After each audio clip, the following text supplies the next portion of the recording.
Welcome to BReal Talk Show. I'm your host Regina Beavers, and today we're talking about sex, underage sex to be specific. So I brought in an expert, a lady who has been working with underage youths for over 28 years. She's the head of the Arts and General Studies Department at the Noon Technical High School. You worked at Dunrobin Primary for over 9 years. No, Dunrobin High. Oh, Dunrobin High. Yeah. Well, that's still some young people, not true? Yeah. Right. Well, it's so good to have you on the show. I mean, I know that you're the faculty advisor for the Key Club. You know, you're coach and director for the drama club, music club, dance club. You do a lot of work. You have experience with our young ones. Very much so. So why do you think that they're having underage sex at such a young age? Well, the kids will tell it themselves. For some, it's just curiosity. For others, it's peer pressure. And what do you think makes them curious about sex? I mean, how did they get involved or introduced to it? Well, we have the situation here where kids are not socialized properly. So where they can speak to others, that's where they will gravitate. But you said peer pressure, so that means that they know about it and they're talking to each other about it. How do you think that we should be talking to young people? What advice should we be giving to them who are having sex? It begins in the home and it's not happening. You think that parents should be talking to the children? Communicate more with the kids. Okay. The kids themselves will tell you, I can't speak with mommy. If sex comes out of my mouth, it's a whipping. But then they're not shy to go to the health centers, you know, and ask for contraceptives or any kind of, you know, aid in that. How do you think the health centers then should be attacking it? Should they send them back to home? Yes and no. Okay. The health center should educate. Because the fact of the matter is, we cannot make decisions for other people's kids. So the parents need to be involved. Okay, but it's there. It's a problem. We have our teenage pregnancies, you know, we have the media, we have all these influences. And if they don't have their parents' attention, where is it that they should go? To you?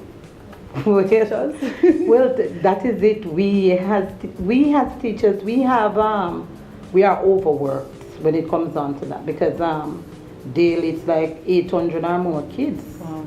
And everybody come, there's a problem.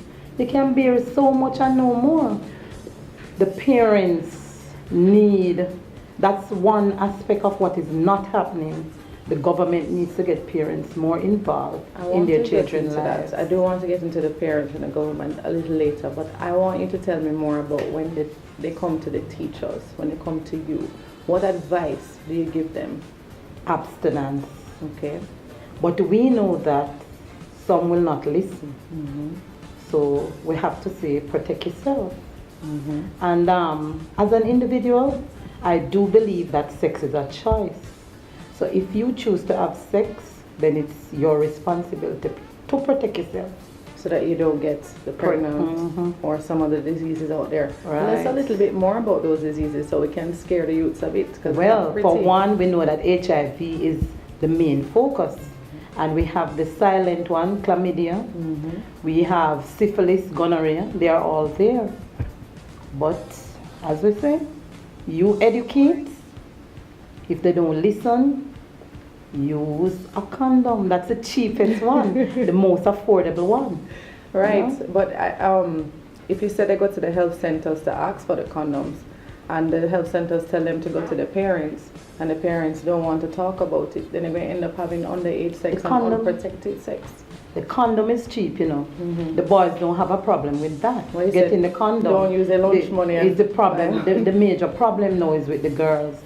And girls are afraid to buy condom because they say that people will think badly of them. The stigma is attached. Right, but if you are going to choose to have sex, we have to say protect yourself. And that is one of the things we need to bring out with the younger kids. Because it's a choice. It's not compulsory. It's a choice. We know that at some point in time you're going to have urges and so forth. And we have to talk to them about that. We do that in the schools. Okay, you're open. Right, but we have to preach abstinence. All right. So you mentioned parents earlier. I want to get into that now. You said they should talk to the youths. What age or at what time do you think they should be bringing up the issue of sex? As soon as the children are aware, and you have tapes and so forth out there that they can use with the smaller kids. As they get older, then the communication becomes more complex. So as they get older, you talk to them more and you show them, make it more visual, because the visuals are there. All right, we're going to get into that a little more because we want to stop these teenage pregnancies and spreading of diseases. So guess what? We're going to take a quick break. We'll be right back. Please don't change the dial. We're talking about sex, baby.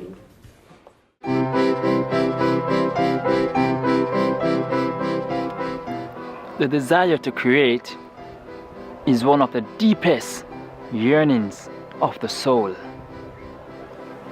Every child is an artist. The problem is staying an artist when you grow up. Art doesn't have to be pretty, it just has to be meaningful. Creativity is intelligence, having fun. If you hear a voice inside you say, you cannot paint, then by all means paint, and that voice will be silenced.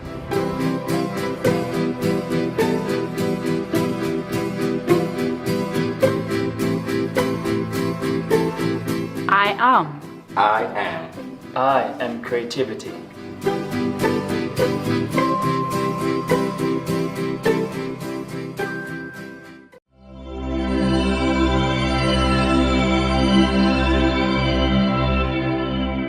Welcome back to BReal Talk Show. Your host here, Regina Beavers, and we're talking about sex with my friend now. We're friends, Miss Bridget De Souza Pancho.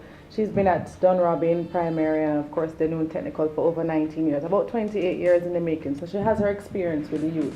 Now before the break, we were talking about having the talk with our underage youths. And I'm wondering, will this talking prevent them from having sex at an early age?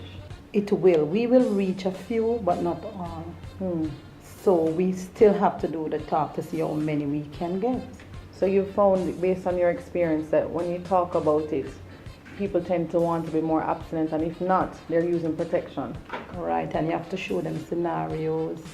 Sometimes we bring in like the Key Club. You bring in somebody to talk to them. Bring in somebody who has had the experience of a teenage pregnancy and the problems that they have been through. It's like a reality. Right. Take away the whole fantasy of it. And a lot of time we tend to focus on the girls and not we have teenage fathers and it's pretty tough for them. So when they come and talk, the reality is there. It is hard. The reality is it takes two, Right. the male and the female. So we need to make sure we focus on both age groups. But talking about contraceptive now and condoms, they can get at the health clinic, or you're saying maybe they can save a little lunch money and buy one at the store. What about the high school now, having it available there, maybe with the guidance counselor? Well, this is my opinion, and persons will disagree. But as I said previously, the choice to have sex, it's a choice. So the responsibility is yours to protect yourself. It's not the school's responsibility. And as a parent, I would be upset. You would? Why? Yes. Why is that? I mean, I'm not saying it's the school's responsibility, Right. but the fact is you know that they are having sex and that protecting themselves is better. Call me the parent. Let me be a part of the situation. Because if the child becomes pregnant, then I'll be responsible. Let's go into that some more. Right. What about some counseling for parents? Because you have teenagers who are having babies, so the parents, as we said in the break, are getting younger and younger. The socialization, the understanding of it is almost like a cycle. How do you think we can tackle that aspect of it? Community. Community. Right. We have to get out there in the community. We do some at the school, but the parents that we really need to reach are the ones who are not coming to PTA. The school takes on too much responsibility as it is. What is it like there? Give me some details. I mean, you have 2 guidance counselors, over 800 students. How are you managing? Well, it's the teachers. It's a collaborated effort. And we have a principal who is involved and the 2 vice principals. So we see to the needs of the students because we have a welfare program and we assist in any way that we can. I'm going to ask you to say to our public the message behind this all. What is it that they need to know to prevent this underage sex and underage disease and pregnancy? Parents need to get involved in their children's lives, and we need to preach abstinence. We can't be preaching abstinence and then giving the children condom. So you see, the message would be twofold. So it's really up to the parents, and us as teachers are already there. So you as a parent, come in and talk to us too. Because we know sometimes it's difficult because of your level of training. You can't communicate with the child. So we can do it for you and set that relationship where you can relate to your child. Sounds perfect. It was such a pleasure.